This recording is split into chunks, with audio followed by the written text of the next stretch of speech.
Διαβάζω το εδάφιο από την Β' Τιμοθέου 2:15. Σπούδασε να παραστήσεις τον εαυτό σου δόκιμο στον Θεό, εργάτη που δεν έχει το παραμικρό να ντρέπεται. Μέχρι εδώ. Αυτό είναι ένα εδάφιο κλειδί για το πώς να ανέβεις, να κληρονομήσεις την ευλογία σου στα επουράνια. Δοσμένο από κάποιον που έχει ήδη κάτσει σε κάποιον που ξεκινάει την ανάβαση.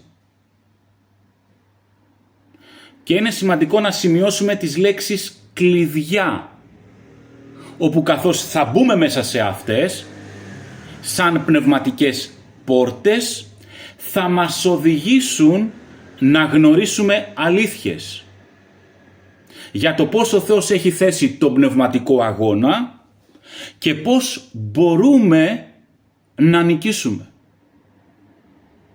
Έτσι, αυτές οι λέξεις πόρτες είναι το σπούδασε, παραστήσεις τον εαυτό σου, δόκιμο, στον Θεό, εργάτη ανεπέσχυντο, που δεν έχει το παραμικρό να ντρέπεται, λένε κάποιες μεταφράσεις. Και ξεκινάω από το να παραστήσεις τον εαυτό σου, όπου παραστήνω σημαίνει στείνω δίπλα σε κάποιον. Και αυτός ο κάποιος είναι ο Θεός και πιο συγκεκριμένα ο Ιησούς, το δεύτερο πρόσωπο της Αγίας Τριάδας. Αφού μας έχει δοθεί από τον Πατέρα να κάτσουμε δίπλα Του ως συγκυβερνήτες Του, κυβερνήτες για λογαριασμό Του, όπως Εκείνος έκατσε δίπλα στον Πατέρα Του και κυβερνάει για λογαριασμό του Πατέρα. Αυτή είναι η Εκκλησία κανονικά.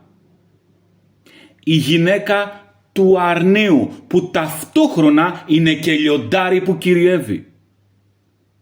Αυτή είναι η άλλη όψη του.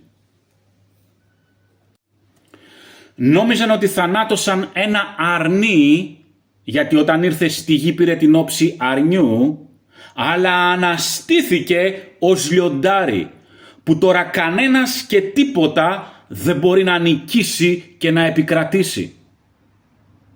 Και αυτό το λιοντάρι τώρα γεννάει λιοντάρια, όπου λιοντάρια γίνονται όταν δέχονται το κάλεσμα να ανέβουν, να παλέψουν με όλη τη δαιμονική αλυσίδα, να νικήσουν για να κάτσουν δίπλα του. Έτσι γεννιούνται τα λιοντάρια και έτσι αποδεικνύονται λιοντάρια. Υπάρχει λοιπόν αυτό το κάλεσμα να ανέβουμε και να κάτσουμε δίπλα του. Αυτό σημαίνει να παραστήσουμε τον εαυτό μας. Είναι σημαντικό να πούμε στο σημείο αυτό ότι δεν μας παραστείνει ο Ιησούς, εμείς παρασταίνουμε τους εαυτούς μας. Υπάρχει και το θα σας παραστήσει μπροστά του Αγίους χωρίς ψεγάδι και χωρίς κατηγορία, που είναι το ίδιο με το εργάτη ανεπέσχυντο. Εδώ όμως μιλάμε για το δικό μας μέρος. Γιατί πρέπει να ξεχωρίσουμε το μέρος του Θεού και το μέρος το δικό μας. Εμείς δεν μπορούμε να κάνουμε το δικό του, εκείνος δεν θα κάνει το δικό μας. Δηλαδή, δεν μπορεί ο Ιησούς να μου έχει πει «Ανέβα, ξεκίνα την ανάβαση, έλα σε μένα». Έχω ένα θρόνο να καθίσεις δίπλα μου. Και εγώ ξαπλωμένος στο πάτωμα ή σε ένα καναπέ να λέω ο Ιησούς θα με παραστήσει δίπλα του, χωρίς ψεγάδι και χωρίς κατηγορία. Είναι υπόσχεσή του. Εμπιστεύομαι τις υποσχέσεις του Ιησού. Όλα θα τα κάνει ο Χριστός, αδελφέ. Εσύ αναπαύου. Μέχρι που έρχεται μια κατραπακιά και από τον καναπέ βρίσκομαι στο απέναντι πεζοδρόμιο. Τι έγινε ρε παιδιά? Γιατί το επέτρεψε αυτό ο Θεός να συμβεί τώρα? Πού είναι ο Θεός? Με αγαπάει? Ακριβώς επειδή σε αγαπάει, επέτρεψε στον διάβολο να σου ρίξει μια σφαλιάρα για να καταλάβεις ότι έχεις να παλέψεις. Διαφορετικά δεν θα μπορέσεις να ανέβεις. Εδώ είμαι. Θα ανέβεις. Και ο Ιησούς έχει μια κληρονομιά που επιθυμεί με όλη του την καρδιά να την κάνεις δική σου.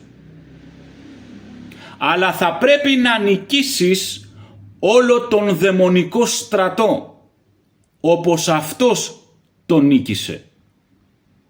Όπου από αυτή τη διαδικασία καθαρίζεσαι και μορφώνεσαι στο ανάστημα του Ιησού. Το να ακολουθείς τον Ιησού μοιάζει με το να τα βάζεις με ένα στρατό. Ο Ιησούς το είχε πει αυτό. Όποιος λέει θέλει να με ακολουθεί πρέπει να ζυγίσει το κόστος, γιατί μοιάζει σαν κάποιος να πρέπει να χτίσει ένα πύργο ή να τα βάζει με ένα στρατό, όπως ένας βασιλιάς αν έχει 10.000 στρατιώτες σκέφτεται αν τον παίρνει να τα βάλει με αυτόν τον άλλο βασιλιά που έρχεται με 20.000 στρατιώτες. Και μπορεί κάποιος να πει πώς μπορώ να τα βάλω με το στρατό του εχθρού, αλλά ο Κύριος είπε σε αυτούς που πιστεύουν σε Αυτόν και έχουν βάλει την ελπίδα τους σε εκείνον ότι ένας θα διώχνει 10.000 και δύο 20.000, κάπως έτσι το λέει σε ένα προφήτη. Έτσι το να πειραστείς από τον εχθρό, από τη μεριά του Θεού, σημαίνει να δοκιμαστείς. Ο Θεός επιτρέπει στο διάβολο να μας πειράζει για να μας δοκιμάζει. Τι έγινε στον κήπο της Εδέμ? Ο Θεός εκτός από το δέντρο της ζωής και τα υπόλοιπα δέντρα που ήταν δικά του, έστησε και το δέντρο της γνώσης του καλού και του κακού που οδηγούσε στο θάνατο και ήταν αντιπροσωπευτικό του διαβόλου. Όχι αυτό το δέντρο, μη κρύψτο, θα πει κάποιος, να μην το μάθει ποτέ. Η Γραφή λέει ότι ο Θεός το έβαλε. Μα καλά, δεν φοβήθηκε. Απεναντίας. Τι ήθελε να δει από αυτό ο Θεός? Εάν ο άνθρωπος αγαπάει τον Θεό. Είναι τόσο απλό. Πέτρο, με αγαπάς? Όλα γι' αυτό γίνονται. Αδάμ, με αγαπάς? Μη φας από αυτό το δέντρο. Εντάξει κύριε. Για να έρθει όμως και ο σατανάς, μη, όχι αυτόν, εμπόδισέ τον. Να μην μπει μέσα. Όχι.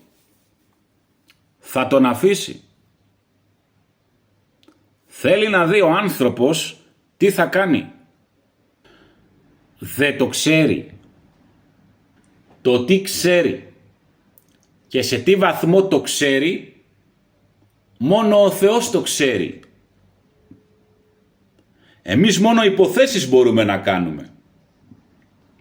Και σε αυτές τις υποθέσεις δεν θα μας δώσει το πνεύμα της σοφίας και της αποκάλυψης.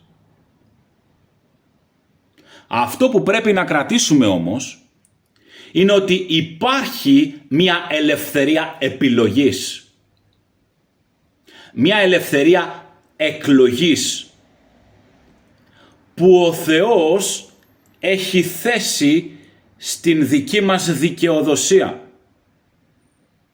Ο Θεός μας το έχει προσφέρει, είναι αυτό που με άλλα λόγια λέγεται ελεύθερη βούληση, και εκεί ο Θεός έχει δεσμεύσει τον εαυτό του να μην επεμβαίνει, να μην κάνει απολύτως τίποτα.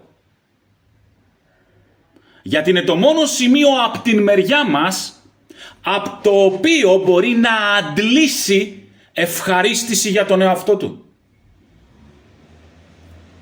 Αυτή είναι η αληθινή λατρεία. Όταν για παράδειγμα ο διάβολος μου προσφέρει τα δέλεάρ του και εγώ τα αρνούμαι, ακόμα κι αν ξέρω ότι δεν θα λάβω καμία ευλογία μέσα από αυτό, από τον Θεό, ή αν ξέρω ότι ακόμα κι αν πέσω δεν θα χάσω τη σωτηρία μου, αλλά εγώ επιλέγω να παραδίδω το σώμα μου ως ζωντανή θυσία, αυτό δίνει ευχαρίστηση στον Θεό. Και αυτόματα ανεβαίνεις στην τάξη της Βασιλείας του Θεού. Μπορεί κανείς να μην ξέρει τη δοκιμασία σου, να μην την βλέπει, την απόφασή σου, αλλά κεντρίζεις το ενδιαφέρον του ουρανού και του δαιμονικού κόσμου. Αυτό σημαίνει ο λόγος των δαιμονίων για τον Παύλο. Τον Παύλο τον ξέρω. Είναι υπάκουος στο Θεό. Δεν τον βάζεις κάτω. Ό,τι και να του έχουμε κάνει, αυτό συνεχίζει να δοξάζει το Θεό. Είναι ανίκητος. Ξέρουμε το πώς στέκεται με τον Θεό και ότι έχει εξουσία επάνω μας, σύμφωνα με την δικαιοσύνη του Θεού. Τα δαιμόνια ξέρουν τη δικαιοσύνη του Θεού. Πιστεύουν και φρύτουν. Ξέρουν ότι εκείνα την έχουν καταπατήσει. Έχουν κηρυχθεί αδόκιμα. Τι λένε για τον άνθρωπο? Ότι κι αυτός σαν και εμάς είναι. Άσε μας να τον πειράξουμε. Και ύστερα με βάση τη δικαιοσύνη του Θεού μας κατηγορούν. Εάν όμως εμείς περπατάμε πάνω στην δικαιοσύνη, σεβόμαστε τον Θεό, ζούμε με ευσέβεια, τηρούμε τις εντολές Του, τότε κρίνουμε την ανταρσία τους. Και ύστερα έχουμε δικαίωμα να τα διατάξουμε. Και αυτά είναι υποχρεωμένα να μας υπακούσουν. Γιατί εμείς ζούμε σύμφωνα με την δικαιοσύνη του Θεού, ενώ εκείνα όχι. Με βάση αυτές τις πραγματικότητες τώρα εξηγούνται καταστάσεις της ζωής. Γιατί μια κοπέλα για παράδειγμα δεν μπορεί να παντρευτεί? Δέχεται το Χριστό και μετά λέει, Κύριε, δώσε μου ένα παλικάρι που κι αυτό να πιστεύει σε σένα, να κάνουμε οικογένεια. Και ο Θεός δεν φαίνεται να απαντάει. Μήπως γιατί έχει γίνει μια συζήτηση στα επουράνια που δεν γνωρίζουμε? Μήπως γιατί όταν αυτή η κοπέλα δέχτηκε τον Ιησού ως προσωπικό της Κύριο και Σωτήρα, ο διάβολος αφισβήτησε στο Θεό τη γνησιότητα της απόφασής της, λέγοντας στον Θεό, και αφού άκουσε το αίτημά της για γάμο, καθυστέρησε την απάντηση και πάω στοίχημα ότι δεν θα θέλει άλλο να είναι παιδί σου. Ας είναι 3 χρόνια χωρίς άντρα. Βάζω στοίχημα ότι θα σε βλαστημίσει. Και έτσι, ενώ άλλοι παντρεύονται, η συγκεκριμένη κοπέλα δεν μπορεί να παντρευτεί. Όλο κάποιο εμπόδιο μπαίνει μπροστά. Όλο κάτι πάει στραβά. Και ερωτήματα ανεβαίνουν στην καρδιά της. Γιατί ο Θεός δεν μου απαντάει? Δεν με αγαπάει εμένα ο Θεός? Δεν ασχολείται μαζί μου? Μήπως με έχει ξεχάσει? Μ' ακούει εμένα ο Θεός? Και τελικά υπάρχει? Και πάνω σε αυτά είναι και όλες οι θεολογικές συζητήσεις με τρίτους που γίνονται συνήθως όταν εξωτερικεύονται αυτού του είδους οι σκέψεις. Ο Θεός δεν σου φέρνει σύζυγο επειδή μπορεί να έχεις κάνει μια αμαρτία που δεν έχεις εξομολογηθεί. Σαν τους φίλους του Ιώβ, αυτή η τοποθέτηση. Άντε τώρα η κοπέλα να ψάχνει αυτή την αμαρτία. Ποια να είναι από όλες. Ή άλλος θα πει, ο Θεός δεν ασχολείται με αυτά τα ζητήματα. Είναι ευθύνη του ανθρώπου αποκλειστικά να βρει έναν σύντροφο. Άλλες φιλοσοφικές συζητήσεις εδώ πέρα. Σε τι ποσοστό ο Θεός έχει συμμετοχή στην επιλογή του συντρόφου. Και αυτές είναι απαντήσεις που η ψυχή δεν μπορεί να βρει ανάπαυση. Γιατί το πνεύμα βαθιά μέσα του ξέρει ότι δεν είναι η αλήθεια του Θεού αυτή. Μέχρι να βρεθεί κάποιος να πει, αδελφοί, ο Θεός σε δοκιμάζει. Θέλει να δει ότι τον διαλέγεις και παραμένεις δική του μέσα σε αυτή την κατάσταση της έλλειψης. Και όταν πάρει η καρδιά αυτή τη στάση, είτε με σύζυγο είτε χωρίς, εγώ θα λατρεύω τον Κύριο, τελεία και παύλα, τότε έχει πάρει την νίκη. Και ο διάβολος, ντροπιασμένος, φεύγει με την ουρά στα σκέλια. Μέχρι καιρού. Τώρα ο Κύριος θα ευλογήσει την κοπέλα. Μπορεί να της χαρίσει σύζυγο. Και πολύ καλύτερο από αυτό που θα περίμενε. Αλλά και αν δεν της χαρίσει, το σίγουρο είναι ότι θα της αποκαλύψει το πρόσωπό του με τρόπο που μέχρι τότε δεν είχε γευτεί. Γιατί η κοπέλα αυτή ανέβηκε στην εκτίμηση του Κυρίου. Και στην πνευματική διάσταση έχει ανέβει η αξία της. Είναι γνωστή ως μια κοπέλα που αγαπάει τον Θεό. Από όλο τώρα τον πνευματικό κόσμο, και τον θετικό και τον αρνητικό. Και ο Θεός είναι σε θέση να της εμπιστευτεί κάποια πράγματα.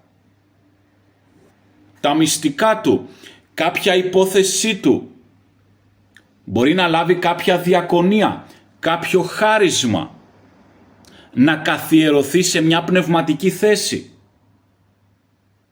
Και έτσι ανοίγει όλο αυτό και εκεί που δεν είχε γευτεί σε ένα τέτοιο μέτρο κοινωνία με το Θεό, ξαφνικά αρχίζει και λαμβάνει λόγους, λαμβάνει πράγματα από τον Θεό, λαμβάνει όνειρα, κατεύθυνση και γίνονται μεγάλες αλλαγές στη ζωή της. Και βρίσκεται με την ικανότητα να μπορεί να διακονήσει ανθρώπους στον Κύριο, να έχει πράγματα από τον Κύριο. Τότε θα επανέλθει ο διάβολος για να τη δοκιμάσει με ανώτερου είδους πειρασμό. New levels, new devils, λέει μια παροιμία, τη λένε οι ξένοι. Ανώτερα πνευματικά επίπεδα φέρνουν και δαίμονες ανώτερης πνευματικής εξουσίας. Έτσι, ο διάβολος μπορεί τώρα να καυχηθεί ότι η κοπέλα διακονεί, αλλά το κίνητρό της είναι η υπερηφάνεια. Θέλει να έχει αξία στους ανθρώπους. Θέλει να είναι κάτι το ιδιαίτερο μέσα στις καρδιές τους, ας πούμε. Και έτσι ο διάβολος απαιτεί το δικαίωμα όλες αυτές τις ψυχές που κάθονται στα πόδια της για να ακούν το λόγο του Θεού από το στόμα της, να τις πάρει από κοντά της. Πάω στοίχημα ότι αν χάσει αυτές τις 30 ψυχές θα αρχίσει να γκρινιάζει και να παραπονιέται. Και έτσι ο Θεός επιτρέπει να μείνει με 2 μόνο ψυχές. Ξαφνικά φεύγουν όλες και μένουν μόνο 2. Και εκεί έρχονται πάλι τα παράπονα και τα ερωτήματα. Μα καλά, ο Θεός δεν μου έδωσε ένα χάρισμα. Γιατί δεν με αφήνει να το αξιοποιήσω? Μήπως μου πήρε πίσω τη διακονία? Μήπως έχω κάνει κάποιο λάθος που δεν το έχω καταλάβει? Έχει τελικά αξία αυτό που κάνω? Και η απάντηση είναι πάλι ίδια. Αδελφοί, ο Θεός σε δοκιμάζει. Εκεί είναι που έρχεται το Άγιο Πνεύμα και της φανερώνει ότι σε ένα βαθμό αυτό που κάνει, το κάνει και από υπερηφάνεια. Και γι' αυτό γκρινιάζει. Τότε είναι που το διακρίνει και λέει, Κύριε συγχώρεσέ με. Δεν γνώριζα ότι η καρδιά μου είχε αυτό το κίνητρο. Καθάρισέ με το αίμα του γιού σου. Και ένα άτομο να διακονώ, εάν ξέρω ότι εσύ είσαι ευχαριστημένος, δεν με νοιάζει καθόλου. Και εκεί είναι που πήρε πάλι την νίκη. Χρησιμοποιώντας το αίμα του αρνίου, το λόγο της μαρτυρίας της και ότι δεν αγάπησε την ψυχή της μέχρι θανάτου. Θανατώνει την ευχαρίστηση που λάμβανε μέσω της επιδοκιμασίας των ανθρώπων εξαιτίας του χαρίσματος που είχε λάβει. Πάρ' τα όλα, Κύριε, το μόνο που έχει σημασία είναι εσύ. Έτσι μέσα από αυτή τη διαδικασία καθαρίζεται και φανερώνεται η καρδιά της. Ποια είναι ή ποια θέλει να είναι. Γιατί στην πορεία υπάρχει αυτή η αναδιαμόρφωση. Τι θέση θα επιλέξω να πάρω μέσα από μία κατάσταση? Θα είναι θέση απόλυτης λατρείας στον Θεό ή συμβιβασμού ή σκανδαλισμού? Και πάλι μέσα μου, αν θα συνεχίσω να ακολουθώ τον Κύριο, δεν φεύγω, αλλά φιλοξενώ με μσημυρία, παράπονα. Είναι καλό, λέει, να αγανακτήσει Ιωνά. Είναι καλό να αγανακτώ μέχρι θανάτου, λέει ο Ιώνας, παραμένοντας προφήτης του Κυρίου. Και υπάρχουν και άλλες επιλογές ακόμα χειρότερες, όπως αποστασίας, φεύγω από τον Κύριο κτλ. Όλα είναι μέσα στο παιχνίδι. Παιχνίδι σε εισαγωγικά. Και η κάθε επιλογή εμπεριέχει και την ανάλογη ανταμοιβή. Και θα δώσω, λέει, στον καθένα κατά τα έργα σας. Το θέμα είναι ότι ο Θεός στοχευμένα και θα λέγαμε χειρουργικά χρησιμοποιεί το διάβολο για να μας δείξει τα σημεία των λεκέδων μας. Να μας καθαρίσει με το αίμα του Υιού Του και τη μετάνοια μας και ύστερα να μας προβιβάσει πνευματικό επίπεδο. Σε κάθε προβίβαση πλησιάζουμε όλο και πιο κοντά στο θρόνο. Όλο και πιο κοντά, όλο και πιο κοντά, όλο και πιο όμοιοι με το Γιο Του. Όλο και πιο κοντά στο βραβείο. Γιατί οι τέλειοι, ποιοι είναι αυτοί? Εκείνοι που έχουν γίνει σαν τον Υιό. Κληρονομούν τα πάντα. Αυτό λοιπόν σημαίνει η λέξη δόκιμος. Σπούδασε να παραστήσεις τον εαυτό σου δόκιμο στον Θεό, που να έχει αντέξει στις δοκιμασίες, που να έχεις αποδειχθεί ότι τον αγαπάς. Αυτό σημαίνει δόκιμος, δοκιμασμένος. Συνεχίζω να αγαπώ το Θεό παρόλα τα όσα μου συμβαίνουν.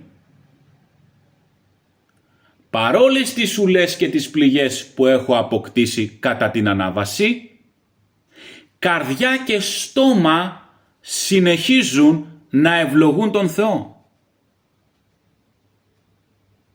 Δεν φεύγω από τον Θεό. Δεν τα παρατάω. Χωρίς σύντροφο, χωρίς λεφτά, χωρίς υγεία αν το επιτρέψει, παραμένω δικός του. Δική του. Πάει και τελείωσε. Γι' αυτό και λέει και μη φοβηθείτε από αυτόν που μπορεί να απολέσει το σώμα, αλλά δεν μπορεί να κάνει μετά τίποτα στην ψυχή, δηλαδή η εξουσία του φτάνει μέχρι το σώμα. Όμως και οι τρίχες, λέει, του κεφαλιού σας είναι μετρημένες. Αυτό σημαίνει ότι δεν μπορεί να κάνει τίποτα αν δεν το επιτρέψω εγώ. Αλλά σου λέει ότι η δοκιμασία μέχρι εκεί μπορεί να φτάσει. Αν απειληθεί η ζωή του, λέει ο Σατανάς, θα σε απαρνηθεί. Είμαι βέβαιος. Βάζω στοίχημα. Και ο Θεός μπορεί να το επιτρέψει και αυτό σε κάποιες περιπτώσεις. Και δεν αγάπησαν την ψυχή τους μέχρι θανάτου. Και ναι, αυτό αφορά και φυσικό θάνατο. Υπάρχει ο θάνατος σε διάφορα επίπεδα. Δες τη ζωή του Ιώβ. Ήρθε θάνατος στην περιουσία του, στα παιδιά του, στην υγεία του και μετά τι του έμεινε? Να αφαιρεθεί και η ζωή του. Γι' αυτό λέει μέχρι θανάτου. Το μέχρι περιλαμβάνει κι άλλα μέσα. Έτσι, το πώς στεκόμαστε μέσα σε μια δοκιμασία, τι λόγια ξεστομίζουμε όταν περνάμε αυτή τη δοκιμασία, τι σκέψεις κάνουμε, έχει τεράστια σημασία και έχει αντίκτυπο στην αιωνιότητα.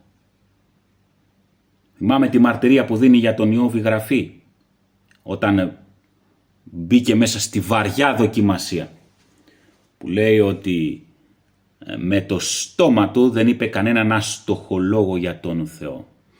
Αυτό σημαίνει ότι ίσως είχε σκέψεις, αλλά με το στόμα του δεν είπε τίποτα σε εκείνη τη φάση. Και είναι οι πιο κρίσιμες ώρες αυτές της ζωής μας, γιατί υπάρχουν φάσεις, οι θετικές, οι ωραίες, οι ευχάριστες. Υπάρχει καιρός, λέει, για το κάθε τι, αλλά υπάρχει και ο καιρός της δοκιμασίας. Το τι βαθμό θα έχουμε στην αιωνιότητα, να το πούμε έτσι, δεν καθορίζεται από όλες τις άλλες φάσεις της ζωής, αλλά από αυτές που είναι ο καιρός της δοκιμασίας.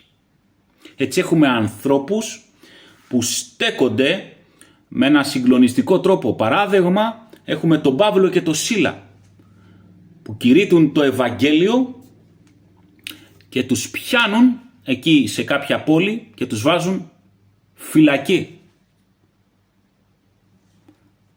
Αντί λοιπόν να πούν εμείς κηρύττουμε το Λόγο του Θεού και σαν ανταμοιβή μπήκαμε φυλακή, δεν θα μπορούσε ο Θεός να μην το επιτρέψει?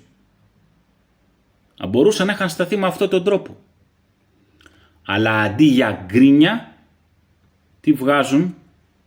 Δοξολογία στον Θεό. Και αυτό κάνει να ανοίξουν οι θύρες, να πιστέψουν ανθρώποι. και το πιο σημαντικό, στην αόρατη πνευματική διάσταση, να ανέβουν στην πνευματική ιεραρχία. Παρόλο, λέει, που έχεις μικρή δύναμη, φύλαξες το λόγο μου και δεν αρνήθηκες το όνομά μου. Θα κάνω αυτούς από τη συναγωγή του σατανά, που λένε τον εαυτό τους ότι είναι Ιουδαίοι και δεν είναι, αλλά ψεύδονται, να έρθουν να προσκυνήσουν μπροστά στα πόδια σου και να γνωρίσουν ότι εγώ σε αγάπησα. Τι έχουμε εδώ? Έναν πιστό που βρίσκεται σε ένα περιβάλλον ψευδάδελφων και σύγχυσης. Και σε αυτό το περιβάλλον δεν αρνείται τον Κύριο. Και η ανταμοιβή του Κυρίου είναι να κάνει τους ψευδάδελφους να αναγνωρίσουν ότι αυτός είναι γνήσιο παιδί του Θεού και ότι αυτόν ο Κύριος τον έχει αγαπήσει. Ότι τον έχει αγαπήσει, μα καλά, ο Θεός δεν αγαπάει όλο τον κόσμο? Δεν αγαπάει και τους Ιουδαίους που ψεύδονται και είναι συναγωγή του σατανά? Ο Θεός αγαπάει όλο τον κόσμο. Διότι τόσον αγάπησε ο Θεός τον κόσμο, ώστε έστειλε τον Υιόν αυτού τον ομογενή, για να μην χαθεί πάσο ο οποίος πιστεύει σε Αυτόν, αλλά να έχει ζωή αιώνιον. Ο Θεός δεν αγαπάει κάποιον περισσότερο από τον άλλον. Όλη την ίδια αξία έχουμε μπροστά Του. Δεν μπορείς να κάνεις κάτι για να κάνεις το Θεό να σε αγαπήσει περισσότερο από ότι ήδη σε αγαπάει σύμφωνα με τη φύση Του, που είναι έτσι κι αλλιώς η αγάπη. Για κάποιους, ο Θεός είναι μια χαμογελαστή φατσούλα emoji, ιδιαίτερα ύστερα και από την Διαθήκη της Χάρης, καρφιτσωμένη στον πίνακα ανακοινώσεων του δωματίου τους. Ό,τι και να κάνουν, αυτοί παραμένει χαμογελαστοί. Αμαρτάνουν, παραμένει χαμογελαστοί. Λυπούνται για λίγο που αμάρτησαν, παραμένει χαμογελαστοί. Προδίδουν τον Κύριο, παραμένει χαμογελαστοί. Δεν νιώθουν ποτέ τη λύπη του Αγίου Πνεύματος, τον έλεγχο περί αμαρτίας, οδηγία προς δικαιοσύνη. Γιατί δεν έχουν αληθινά τον Κύριο στην καρδιά τους. Τον έχουν πλάσει με τα συναισθήματά τους και μέσα στη διάνοιά τους ζουνε με ένα είδωλο. Υπάρχει μια μερίδα ανθρώπων που δεν έχει λάβει τη σωτηρία, αλλά δεν έχει συναίσθηση ότι δεν την έχει. Ζει με την ψευδαίσθηση ότι την έχει. Είναι εκείνοι που ρωτούν, η σωτηρία χάνεται? Για να απαντήσουν πάλι οι ίδιοι ότι δεν χάνεται. Και όποιος τους πει κάτι αντίθετο, τον μισούν θανάσιμα. Έτσι ψάχνουν δασκάλους που να τους πούν ότι δεν χάνεται. Και εκεί αναπαύονται. Αδελφέ, σε ποια εκκλησία να πάω? Όπου βρίσκεις ανάπαυση, αδελφέ. Τι ανόητο και εξωβιβλικό κριτήριο. Αναρωτιέμαι, δεν έχουν διαβάσει μερικοί στη Γραφή αυτό που λέει ότι η καρδιά του ανθρώπου είναι σφόδρα πατηλή και διεφθαρμένη? Αυτό λέει ο Δαβίδ, γνώρισε Κύριε την καρδιά μου και δες αν υπάρχει κάποιος δρόμος ανομίας και οδήγησέ με στον αιώνιο δρόμο. Γιατί το λέει αυτό ο Δαβίδ? Γιατί είχε γνωρίσει την καρδιά του και δεν την εμπιστευόταν. Εμπιστευόταν περισσότερο από αυτήν τον Κύριο. Μη φαντάζεσαι τον εαυτό σου σοφό. Μην επιστηρίζεσαι στη σύνεσή σου. Από τον πατέρα του πιστεύω έχει ακούσει ο Σολομώντας αυτά τα λόγια. Γιατί αυτά τα λόγια είναι συμπεράσματα ζωής. Ξεκινάμε στη νεανική μας ηλικία νομίζοντας ότι τα ξέρουμε όλα και ότι είμαστε σοφοί. Μόνο οι κατολισθήσεις της ζωής μπορούν να ρίξουν κάτω τέτοιου είδους σαρκικές πεποιθήσεις, όπου δεν έχουμε συναίσθηση ότι είναι σαρκικές. Νομίζουμε ότι είναι το αυτονόητα φυσιολογικό. Σε τέτοια βαθιά πλάνη ζει ο άνθρωπος. Και ο πιστός συχνά, μέχρι να το ξυπνήσει ο Κύριος. Οι πλάνες δεν διαλύονται μαγικά με την αναγέννηση.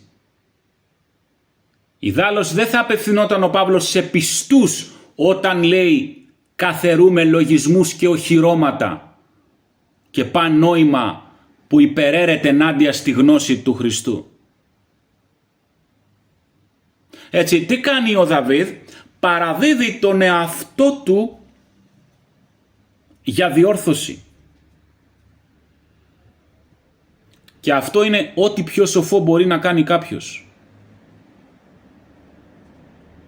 Στο βιβλίο «Η τελευταία μάχη» του Rick Joyner λέει σε ένα σημείο την εξής φράση: «Οι σοφοί κρίνουν τον εαυτό τους. Οι σοφότεροι ζητούν να τους κρίνει ο Κύριος». Κρίνει με την έννοια να τους βοηθήσει να δουν την καρδιά τους για να την καθαρίσουν. Ξέρετε, είναι και αυτό μία επιλογή. Ο Κύριος δεν θα το κάνει δεδομένα, επειδή είμαι πιστός, αναγεννημένος. Αν δεν έχω τη διάθεση, δεν θα παραβιάσει τη θέλησή μου. Αλλά αυτό δεν θα είναι χωρίς συνέπειες. Γιατί είπε στις μωρές παρθένες «Δεν σας γνωρίζω»? Γιατί δεν του έδωσαν την άδεια να κάνει αυτό που ζητούσε από τον Κύριο ο Δαβίδ. «Κύριε, γνώρισε την καρδιά μου, δες αν υπάρχει ανομία και ελευθέρωσέ με». Αυτές δεν τον άφησαν να τη γνωρίσει. Και γι' αυτό ο Κύριος στο τέλος τους λέει «Δεν σας γνωρίζω». Δεν με αφήσατε να σας γνωρίσω. Σας χτυπούσα, αλλά δεν μου ανοίγατε. Όπως περιγράφεται στην εκκλησία της Λαοδίκειας. Κι έτσι καταλήγουν εκείνες να χτυπούν. Αλλά τώρα η πόρτα του Κυρίου έχει κλείσει. Θα δώσω στον καθένα κατά τα έργα του. Δεν τις αγαπάει, διότι τόσο αγάπησε ο Θεός τον κόσμο. Τις αγάπησε. Εκείνες δεν τον αγάπησαν και δεν ανταποκρίθηκαν στην αγάπη του όταν και όπως θα έπρεπε. Δεν φτάνει μόνο να μας αγαπάει ο Θεός για να καταλήξουμε μαζί Του για όλη την αιωνιότητα. Πρέπει και εμείς να Τον αγαπάμε. Και ο Θεός περιμένει την ανταπόκριση. Δεν έχει κάτι άλλο να πάρει από μας. Ποιος λέει του έδωσε κάτι για να του γίνει ανταπόδοση? Το μόνο που θέλει, που ψάχνει να βρει από μας, είναι την αγάπη μας. όπου αυτή είναι η αληθινή λατρεία. Τέτοιους προσκυνητές ψάχνει ο Θεός. Στο σημείο αυτό πρέπει να κάνουμε μία διάκριση της λέξης αγάπη όταν τη συναντάμε στο Ιωάννη 3:16 και της λέξης αγάπη όταν την συναντάμε στον Ιωάννη 14:21. Τι λέει εκεί? Εκείνος που έχει τις εντολές μου και τις στηρεί, εκείνος είναι που με αγαπάει. Και εκείνος που με αγαπάει θα αγαπηθεί από τον Πατέρα μου. Και εγώ θα τον αγαπήσω. Και σε αυτόν θα φανερώσω τον εαυτό μου. Θα αγαπηθεί από τον Πατέρα. Μα δεν τον αγαπάει ήδη? Στον Ιωάννη 3:16 λέει ότι τόσον αγάπησε ο Θεός τον κόσμο. Δεν είναι το ίδιο είδος αγάπης. Η αγάπη του 3:16 έχει να κάνει περισσότερο με λύπηση. Ο Θεός λυπήθηκε το δημιούργημά του, το σπλαχνίστηκε και έκανε από τη μεριά του ό,τι περνάει από το χέρι του για να μην χαθεί. Έδωσε το γιο του το μονογενή, ό,τι καλύτερο είχε. Αλλά ύστερα περιμένει μία ανταπόκριση. Και ο καθένας από εκεί και πέρα επιλέγει την ανταπόκρισή του. Άλλος του γυρνάει την πλάτη και αυτό πληγώνει την καρδιά του Θεού. Άλλος κοροϊδεύει, χλευάζει τον ιό του και αυτό τον κάνει να οργίζεται αλλά μακραίνει το θυμό του. Άλλος θέλει τα ελέη του αλλά όχι πραγματικά τον ίδιο και αυτό τον πικραίνει. Άλλος τον θέλει σε ένα βαθμό αλλά αγαπάει και την αμαρτία και αυτό τον κάνει να λυπάται βαθιά. Και άλλος κάνει ό,τι του λέει γιατί θέλει να τον τιμήσει. Τον έχει εκτιμήσει σωστά και θέλει να τον ευαρεστήσει. Από πού φαίνεται αυτό? Από το ότι ψάλλει με καλή φωνή? Όχι. Ο Ιησούς είπε αν με αγαπάτε τις εντολές μου φυλάξτε. Όχι, δεν αναφέρεται στις 10 εντολές. Αυτές εννοείται ότι θα τις φυλάξει γιατί είναι οι ελάχιστες. Ο Ιησούς το είπε αυτό. Ο Ιησούς μας ελευθέρωσε από τον νόμο. Άρα θα μοιχεύουμε και ο Ιησούς θα μας συγχωρεί επειδή είμαστε στη χάρη. Αυτό είναι η χάρη. Γι' αυτό δόθηκε η χάρη. Άρα μπορούμε να φωνεύουμε ελεύθερα αφού δεν χρωστάμε να υπακούμε σε κάποιο νόμο. Έχουμε τον Ιησού που μετά θα καθαρίσει για μας. Ο Παύλος είπε ότι αν ο Χριστός είναι μέσα σας, το σώμα είναι νεκρό για την αμαρτία. Το δε πνεύμα ζωντανό για τη δικαιοσύνη. Υπάρχει και δικαιοσύνη μέσα στην Καινή Διαθήκη? Μα βέβαια και υπάρχει. Αυτό σημαίνει ότι αυθόρμητα από μέσα μου όχι μόνο δεν έχω διάθεση για να μοιχεύω. Ο Ιησούς στην Καινή Διαθήκη μάλιστα από την πράξη το πάει στη διάθεση της καρδιάς. Όποιος κοιτάξει μια γυναίκα για να την επιθυμήσει μοίχευσε στην καρδιά του. Έτσι όταν ο Ιησούς κατοικεί σε μένα, όχι μόνο δεν έχω τη διάθεση να το κάνω, αλλά αγαπάω τη γυναίκα μου σαν το σώμα μου. Ο Ιησούς το κάνει που ζει μέσα μου. όχι μόνο δεν έχω διάθεση να σκοτώσω τον πλησίον μου, αλλά τον αγαπώ σαν τον εαυτό μου. Όχι μόνο δεν θέλω να κλέψω, αλλά εργάζομαι και δίνω σε αυτόν που έχει ανάγκη.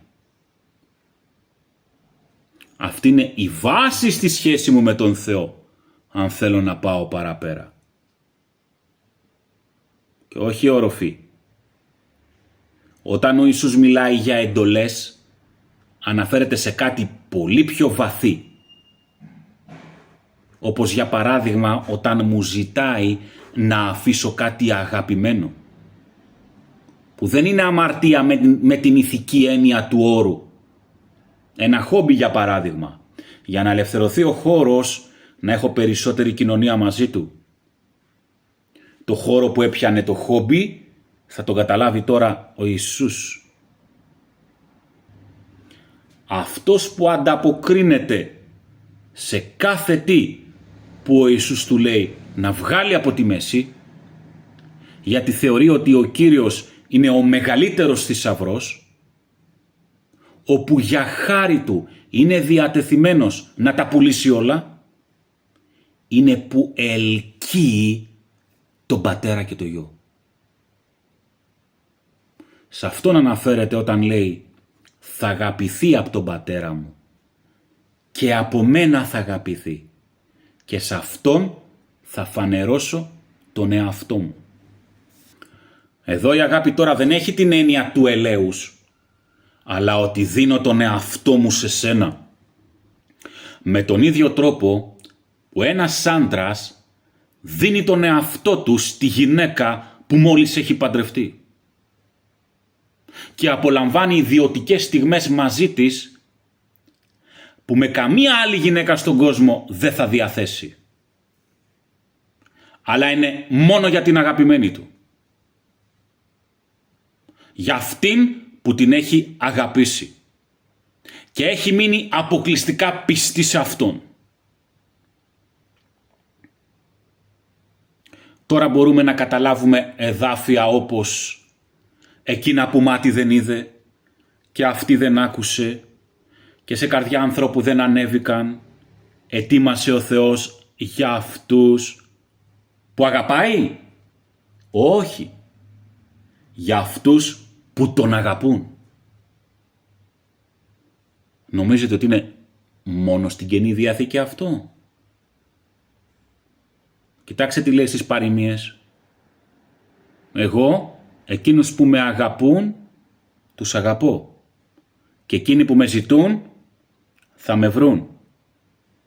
Αν με ψάξεις ακριμένους θησαυρούς, τότε θα εννοήσεις το φόβο του Κυρίου και θα βρεις την επίγνωση του Θεού».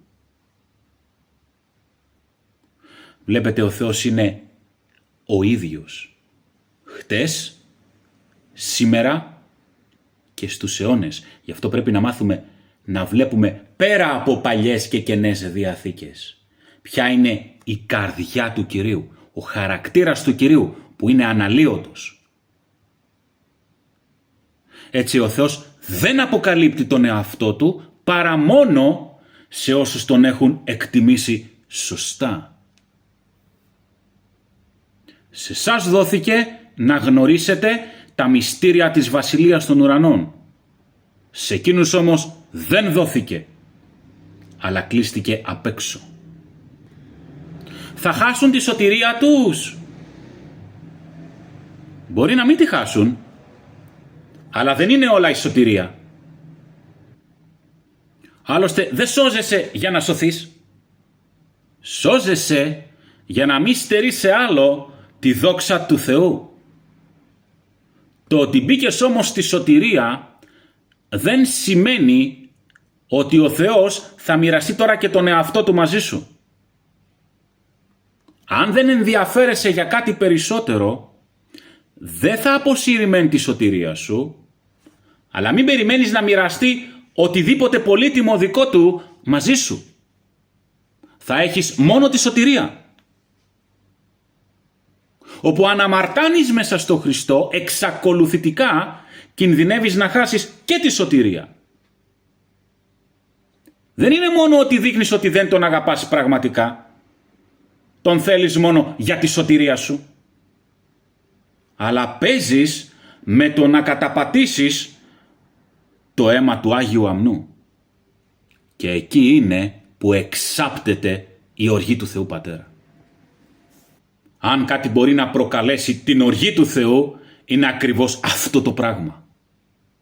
Να θεωρήσεις κάτι κοινό το αίμα του Υιού Του. Όλα αυτά δεν τα λέμε για να καταδικάσουμε κανένα. Αλλά αν βλέπεις την καρδιά σου να στέκεται με λάθος τρόπο, που όλων μας η καρδιά μας ξεκινάει ως απατηλή και διεφθαρμένη, πες, Κύριε, άλλαξέ με, όπως ο Δαβίδ. Ελευθέρωσέ με από λάθος τρόπο σκέψης, από την καρδιά μου που είναι πονηρή. Κάνε με να σ' αγαπάω αληθινά, όπως σου αξίζει. Γιατί η καρδιά αλλάζει. Είναι στην εξουσία μας να αλλάξει. Όταν ο Κύριος λέει κάντε το δέντρο καλό και τον καρπό του καλό, σημαίνει ότι υπάρχει ένα μέρος που ανήκει αποκλειστικά σε μας. Η στάση της καρδιάς ανήκει στη δική μας δικαιοδοσία. Και ο Κύριος μας παροτρύνει να πάρουμε τη σωστή στάση καρδιάς. Ύστερα ο Κύριος θα κάνει το δικό του μέρος. Να την καθαρίσει. Αν του το ζητήσουμε. Είναι και αυτό μία επιλογή. Αν μας αφήνει ακόμα επάνω στη γη, είναι γιατί προσμένει ότι κάποια στιγμή θα αλλάξουμε. Θα θελήσουμε να δούμε τα πράγματα διαφορετικά. Τώρα με βάση αυτά τα δεδομένα μπορούμε να καταλάβουμε ποιους ο Θεός αποκαλεί εκλεκτούς. Πολλοί καλεσμένοι, λίγοι εκλεκτοί. Τώρα δεν έχω ακούσει ένα σωρό ερμηνείες και θεολογικές εξηγήσεις. Εκλεκτοί είναι αυτοί που προεγνώρισε ο Θεός ότι θα δεχτούν τον Ιησού ως Κύριο και Σωτήρα τους. Εκλεκτοί είναι όλοι οι αναγεννημένοι πιστοί. Όλη η Εκκλησία απανταχού της γης. Εκλεκτοί είναι οι ιεραπόστολοι και οι εργάτες που κάνουν μεγάλες θυσίες για τον Θεό. Είναι πολύ απλό. Εκλεκτοί είναι αυτοί που τον αγαπούν. Πώς αποδεικνύουν ότι τον αγαπούν? Κάνουν πολλά καλά έργα? Αναλώνονται για τον Κύριο? Ο Ιησούς επέπληξε τη Μάρθα που επέμενε να ζητάει από τον Κύριο να επιπλήξει την αδελφή της, που δεν τη βοηθούσε στην υπηρεσία για τον Κύριο. Πάρα πολύ εύκολα μία διακονία για τον Κύριο, για το όνομα του Κυρίου, μπορεί να υποκαταστήσει την κοινωνία με το πρόσωπο του Κυρίου και να γίνει είδωλο. Αυτός σκοπός. Θα πάρω πολύ μισθό στον ουρανό. Ή μπορεί κάποιος άλλος να λέει θα έχω μια ιδιαίτερη θέση μέσα από αυτό. Θα είμαι αναγνωρίσιμος. Λέω, μπορεί να υπάρχουν τέτοιες υπόγειες σκέψεις. Ο Κύριος είπε στη Μάρθα ότι η Μαρία διάλεξε την καλύτερη μερίδα που δεν θα αφαιρεθεί από αυτήν. Το αφαιρεθεί εδώ είναι μεγάλο θέμα. Έχει να κάνει με το βήμα του Χριστού και την αξιολόγηση όχι μόνο όσων έκανες, αλλά και με τα κίνητρα που τα έκανες. Επειδή αν δεν ήταν με το σωστό πνεύμα, δηλαδή απαγνή αγάπη για τον Κύριο, και ο μισθός που θα έπαιρνες μπορεί να αφαιρεθεί. Αν όταν περάσει η φωτιά βρει υλικά που τα κάψει. Τι σημαίνει όμως ο λόγος για τη Μαρία διάλεξε την καλύτερη μερίδα που δεν θα αφαιρεθεί από αυτήν? Ποια είναι η καλύτερη μερίδα? Είναι το πρόσωπο του Κυρίου. Τη Μαρία δεν τη νοιάζει πως τη βλέπουν οι άλλοι, η υπόλοιψή της. Όλα αυτά έχουν θολώσει. Δεν ασχολείται ούτε με τον εαυτό της. Η προσοχή της είναι στο πρόσωπο του Κυρίου. Εκείνος τη νοιάζει πως τη βλέπει. Εκείνος θέλει να είναι ευχαριστημένος. Στη δική του καρδιά να έχει αξία. Εκείνον θέλει να κερδίσει. Όπως ο Παύλος που είπε όλα τα θεώρησα σκουπίδια για να κερδίσω το Χριστό. Καθώς λοιπόν επενδύει σε αυτή την κατεύθυνση θα λάβει αυτό που πρόκρινε. Και αυτό κανείς δεν μπορεί να της το πάρει. Βλέπουμε επίσης ότι εκεί είναι και το ενδιαφέρον του Κυρίου. Τέτοιες καρδιές ψάχνει που να είναι η πρώτη τους αγάπη και να τον λατρεύουν με όλη τους την καρδιά. Αληθινούς λατρευτές εν πνεύματι και αλήθεια.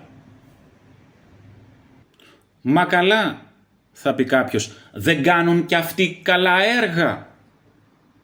Βεβαίως περπατούν κι αυτοί σε καλά έργα. Αλλά τα καλά έργα είναι μετά. Όπου είναι πλέον έργα που γίνονται με την οδηγία και την επιστασία του Κυρίου. Σχεδόν δεν μοιάζουν με έργα στα μάτια των ανθρώπων.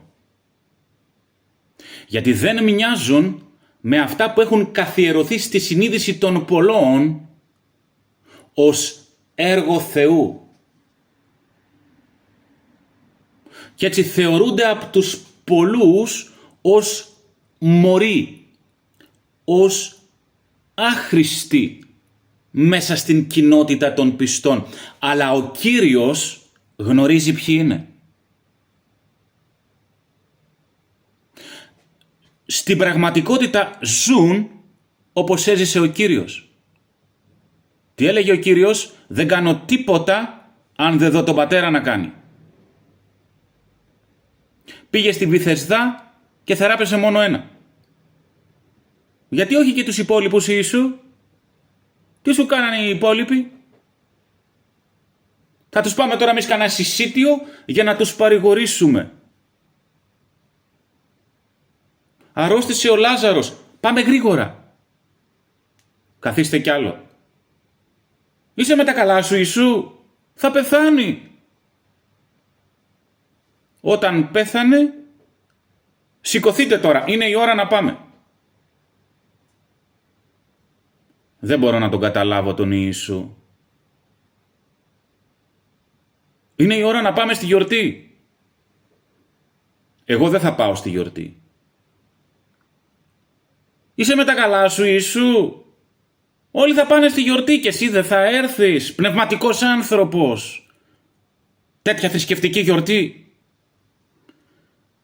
Και όταν ήταν στη μέση η γιορτή, πήγε και ο Ιησούς και έκραζε. Όποιος διψάει ας έρθει και ας πίνει από το νερό της ζωής δωρεάν. Είσαι με τα καλά σου? Τι φωνάζεις? Δεν μπορείς να τα πεις πιο σιγά? Διατάραξη της κοινής ησυχίας. Ακόμα και οι δικοί του, οι κατά σάρκα συγγενείς, Τον θεωρούσαν τρελό. Μενόμενο, λέει η Γραφή. Πού είναι? Ήρθαμε να τον μαζέψουμε.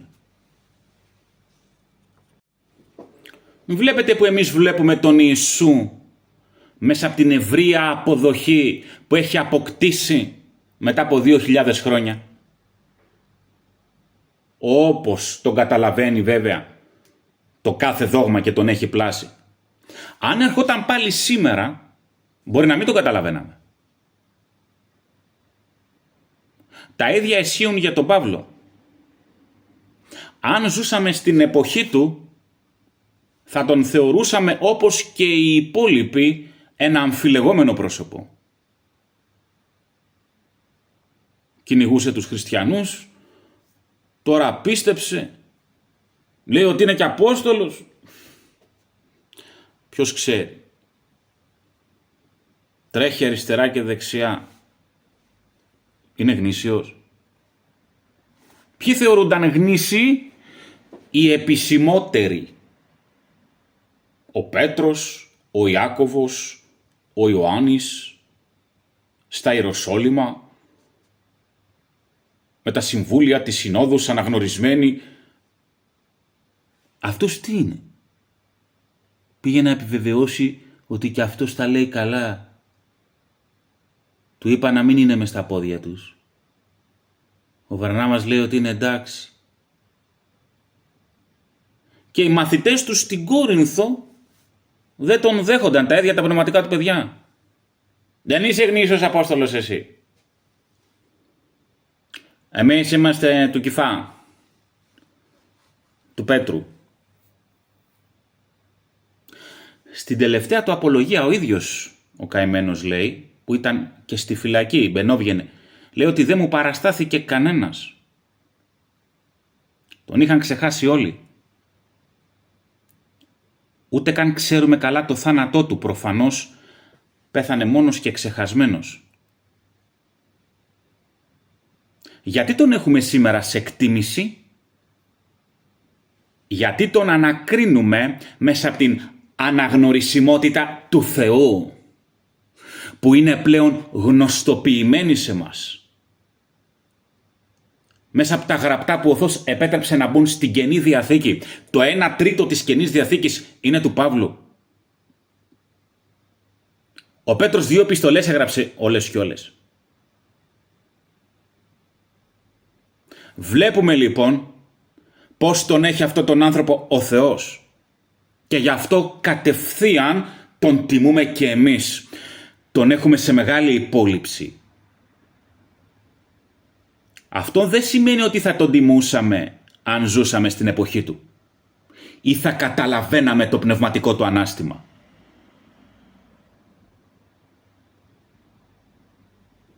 Τα ίδια ισχύουν και σήμερα.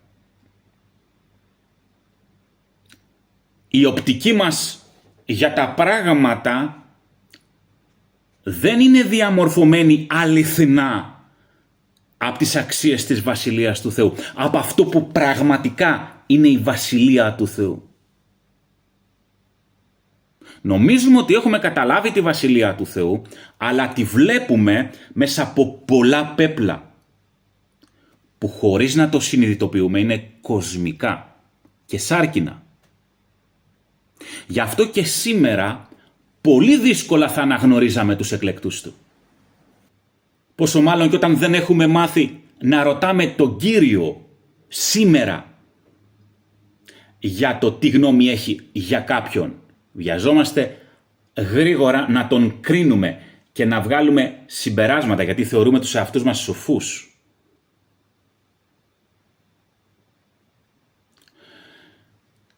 Τους εκλεκτούς δεν θα τους βρεις στα έδρανα, μέσα στο σύστημα, στις θέσεις των επισήμων, αλλά είναι υπεράνω υποψίας. Είναι τα περικαθάρματα του κόσμου και της Εκκλησίας. Οι τελευταίοι. Γι' αυτό είναι γραμμένο, οι τελευταίοι θα γίνουν πρώτοι και οι πρώτοι τελευταίοι. Αυτό που στη γη θεωρείται χαζό και ανούσιο, για τον ουρανό μπορεί να έχει τεράστια αξία.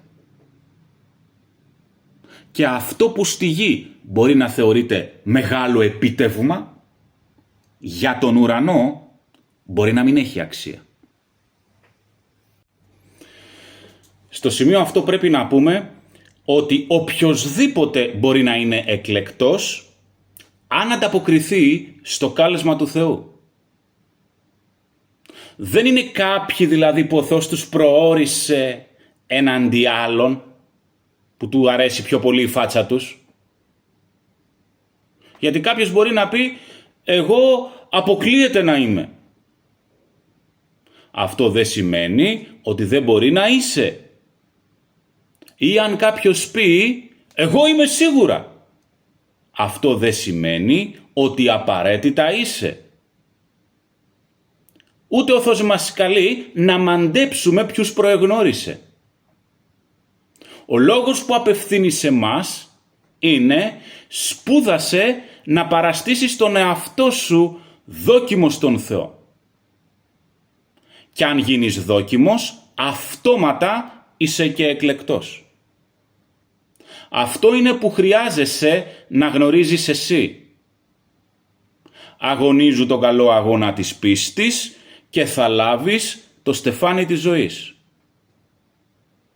Εξήτα το πρόσωπο του Κυρίου, βάλ τον πάνω από κάθε τι, ό,τι κάνεις κάντο επειδή τον αγαπάς, ζήτα να σου δείξει την καρδιά σου και αν δεις ότι κάπου δεν στέκεται όπως πρέπει, άλλαξε τη στάση της. Ευθυγραμμίσου με την καρδιά του Κυρίου.